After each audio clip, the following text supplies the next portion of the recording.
अस्सलाम वालेकुम रहमतुल्लाहि व बरकातुहू। मुफ्ती साहब की बारगाह में सवाल है कि अगर कपड़े पे कोई नजासत गलीज़ा लगी हो, जैसे नापाक खून वगैरह, उसका दाग हो और वो धोने के बाद भी ना उतरे और सिर्फ साबुन वगैरह से धोने के बाद भी ना उतरे, तो क्या उसका निशान रहने के बावजूद उस कपड़े को पाक समझा जाएगा? जवाब इरशाद फरमा दें।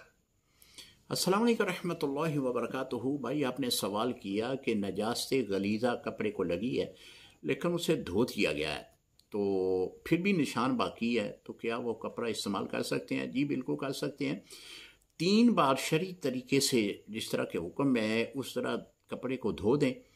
शरई तरीका ये है कि जितनी जगह पे नजास्त लगी है उसको एक बार अच्छी तरह धोएं, फिर निचोड़ें, इतना निचोड़ें कि एक कतरा भी बाकी ना बचे, फिर दोबारा धोएं। 3 बार इस तरह करें और फिर वो कपड़ा पाक हो जाएगा। अब अगर नजास्त के निशानात बाकी भी हैं तो कपड़ा फिर भी पाक ही है। अस्सलाम वालेकुम रहमतुल्लाहि व बरकातुहू।